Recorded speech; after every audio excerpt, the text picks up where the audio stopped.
This morning you woke up, made coffee, and drove to a job you don't need, not because you forgot, because showing up is the disguise. Your coworker thinks you're stressed about your electric bill. You mentioned it last Tuesday. You let her think that because the truth is too strange to explain. The truth is that same morning, before she even arrived, you checked your portfolio on your phone in the parking lot and saw a number that stopped you cold. $2 million. You put the phone in your pocket, you went inside, you said good morning. Nobody noticed anything. That's exactly the point. It started 7 years ago with $400 and a problem you couldn't stop thinking about. Not a business plan, not a mentor, not a course you bought at 2 a.m., just a problem you kept running into.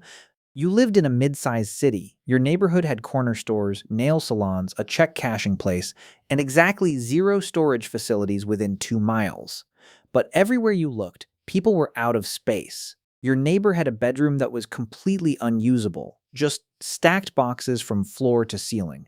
Your coworker was paying $180 a month to keep his ex-wife's furniture in his brother's basement. You went home and looked it up, not as a business idea, just out of curiosity. Who actually owns these things? What you found was a name, a small operator running maybe a dozen units out of a converted space, pulling in $80 to $120 a month per unit after costs.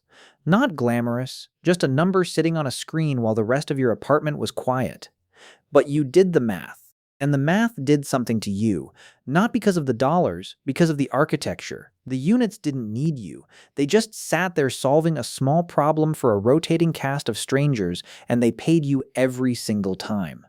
You spent $400 to form an LLC. Then you found a landlord with 1,800 square feet of dead commercial space behind a tire shop. You convinced him to let you sublease it. You borrowed $6,200 from a credit union and converted it into 12 storage units. The first month, 4 of them were rented. You netted $340 after the lease payment and the loan installment. $340. You sat with that number on a Sunday evening and felt something that was hard to name. Not pride. It wasn't enough for pride. Something quieter. More like proof. Proof that the architecture worked. That money could move without you attached to it every hour of every day. You didn't tell anyone. You just opened a separate checking account and watched the deposits come in. By year 2, you had 28 units across 2 locations. Net income, $2,100 a month. You didn't touch it. Not a dollar. It went into an index fund on the first of every month automatically while you kept showing up to your regular job, answering emails, eating lunch at the same sandwich place on Thursdays. What you were building didn't look like anything from the outside. No website, no brand, no one asking how you did it. Just a folder on your laptop and a checking account nobody knew existed. And every month the folder got slightly heavier and the account got slightly larger, and your life on the surface stayed exactly the same. Your boss gave you a $3,000 raise that year. Your coworkers talked about it for a week. You said thank you and deposited it like everything else. By year 3, something shifted. Not dramatically, just mathematically. The index fund had been compounding alongside the storage income. Your $6,200 loan was paid off. You had no consumer debt, and you had $58,000 sitting in cash that you hadn't planned for. You bought a piece of land. Nothing impressive, a narrow commercial lot in Tennessee that nobody else wanted because it sat between a dollar store and a drainage easement. You paid $31,000 for it at a county tax auction on a Tuesday morning in a government building where the folding chairs outnumbered the bidders 3-1. You leased it to a billboard company on a 10-year contract with annual rent escalations. They put up the structure. They sell the advertising. They send you $940 a month and handle everything else. You did not celebrate. You looked at the next lot.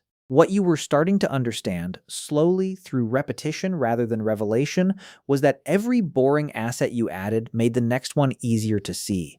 Not because you had more money, though you did, but because your eyes had adjusted. You stopped looking at things the way most people do, as objects with prices, and started seeing them as systems with yields. A storage unit isn't a room. It's a monthly subscription that renews itself without a single conversation. A billboard isn't a sign, it's a lease attached to air. Once you see it that way, you can't unsee it. Year 4, a landlord 2 streets from your best storage location decided to sell a small duplex he'd been renting casually for 11 years. He was tired. The price reflected that $118,000 below market because he wanted it gone before the holidays and you were the first serious call he got. You put 20% down with a conventional mortgage. The 2 tenants were already in place. They paid on time. They never called on weekends. The duplex cleared $640 a month after the mortgage, insurance, and a small repair reserve. You added it to the folder without telling anyone.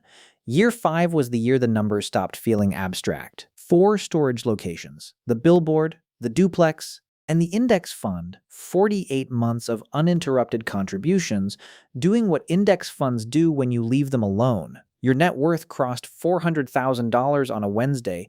You were in your car in a parking garage, still numb from a dentist appointment, left jaw full of anesthetic. You took a screenshot. You sent it to nobody. There is a version of this story where you tell people, where you post about the duplex and someone calls you inspiring, where you mention the storage units at a dinner party and someone asks how to get started, where the people around you slowly understand that the electric bill comment was misdirection, not fact. You tried a version of that once. You mentioned the storage business to a close friend, not the numbers, just the existence of it. Within a week, his girlfriend had forwarded your number to her cousin who had a business idea that just needed some startup capital, and your friend had started asking questions with a different texture than normal questions, not curious, calculating. You didn't blame him. You just learned something. Visibility is expensive in ways that have nothing to do with money. The moment people know what you have, they stop relating to you and start relating to what you have. Conversations shift, requests appear. Something changes in the temperature of every room you walk into, and once it changes, you can't change it back. So you made a decision and you've kept it since. The car stays ordinary, 2018 Toyota Camry, 87,000 miles, a dent above the rear wheel well you've been meaning to fix since 2023. The apartment is fine, not embarrassing, not impressive. Your wardrobe cost less than 1 month of storage income. You go to work, you say good morning, you eat lunch at the sandwich place. Last year, a new VP at the company asked what you did outside of work. You told him you had a few small businesses, storage units mostly. He smiled in that particular way people smile when they've already sorted you. Comfortable, mid-level, probably not worth the full conversation. That smile is one of the most valuable things anyone has given you. Because the moment someone underestimates you, they stop watching. And the moment they stop watching, you can do whatever you want. Here's what nobody tells you about building quietly. It works. The strategy works exactly the way you designed it. But there is a cost that doesn't appear in any spreadsheet. Your younger brother called in March. He'd been at a logistics company for 4 years. He wanted to buy a food truck, a used one, a Saturday market slot already confirmed, a local permit already researched. He needed $22,000. You could have sent it before the call ended. $22,000 to your current balance sheet is less than 3 weeks of passive income. You could have done it from your phone, sitting in your car without feeling it. You didn't. You sat with the phone against your ear and listened to him talk through the plan. And you felt the full weight of what it means to know exactly what you could do and choose not to do it yet. Not because you didn't want to help him, because you had seen what capital does to someone who isn't structurally ready for it. It doesn't fix the gap, it accelerates whatever is already there. If the systems are loose, the money makes them looser. And when it runs out, something in the relationship tends to run out with it. So instead, you drove to his apartment on a Saturday with a laptop and a legal pad. You went through his numbers for 2.5 hours. He hadn't factored in commissary kitchen fees.